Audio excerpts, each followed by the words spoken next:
one of the things we're really focusing on in the coming year is to get greater support for that app, for that community, to do more with the data that we're collecting from people struggling with long COVID, to better understand how we can share that with researchers and with others that are interested in learning more about treating long COVID.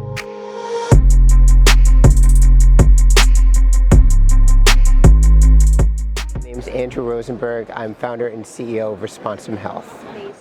So many healthcare companies, startups, it was a personal story. It was helping my mom, who was struggling with a chronic condition that eventually took her life, but helping her to better understand the information that was available to her online, to sort of get answers about her condition, and realizing, as somebody who felt like they were pretty sophisticated about how to use the internet and how to access information, how helpless I was and how much I needed a tool like Responsum Health.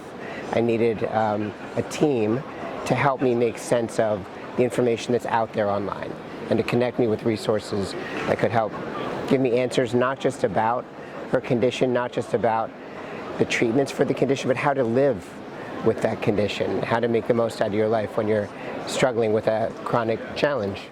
So Responsum Health builds a family of disease-specific mobile apps for individuals who are struggling with chronic conditions.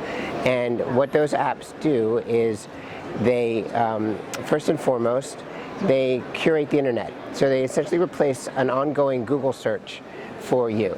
But the content that's provided to you through your news feed, through your app, is summarized, validated, keyword tagged, so it's searchable, it's community rated. It's essentially taking advantage of having a team and in partnership with patient support groups that we work with, put together a trustworthy stream of information from across the internet into your news feed.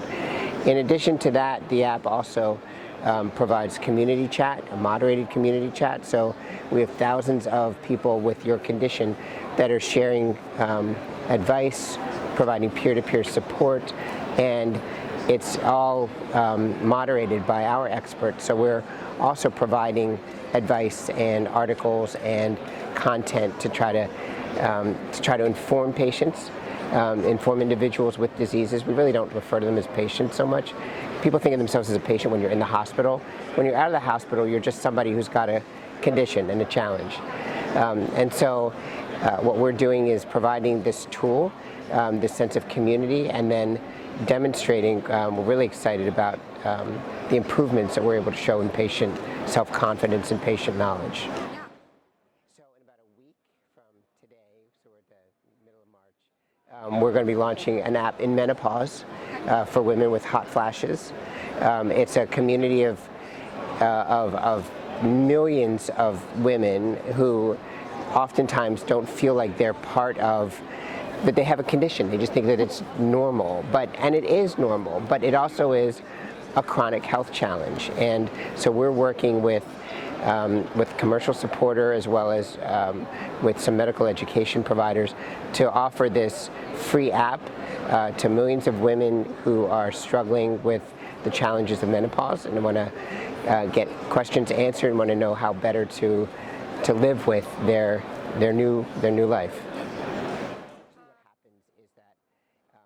And this is in addition to the long COVID app. So I should say our long COVID app has created our fastest growing, most active community, because it's frightening. Long COVID is just a massive challenge for our healthcare system and for our country, and it's going to be here for years to come.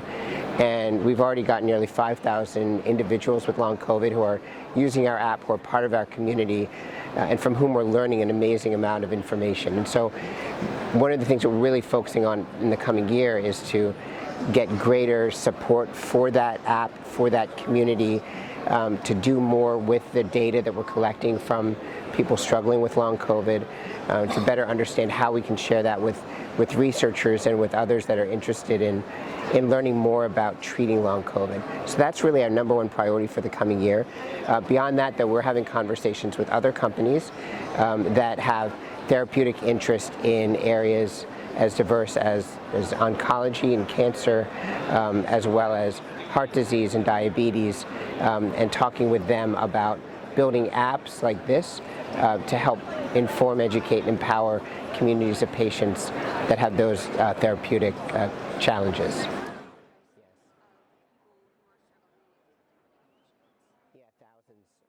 Thousands of stories, but what we do is we benchmark. When individuals download the app, we ask them a series of questions about their level of self-confidence at that moment in understanding their condition, understanding their treatment options, how comfortable are they in asking their doctors the right questions, and then we ask them again 3 to 4 weeks later where they are on those same questions. And the results are amazing. They're beyond anything that we could have ever hoped for when we started this app, that literally within 3 weeks, the numbers of people that are demonstrating they're going from sort of very low levels of self-confidence in understanding their condition, understanding their challenge, understanding their options, to getting to the very high level where they feel very confident, they're making better decisions, is threefold, fourfold in just 3 weeks. So we're really incredibly proud of the changes that we're making in patients' lives every day.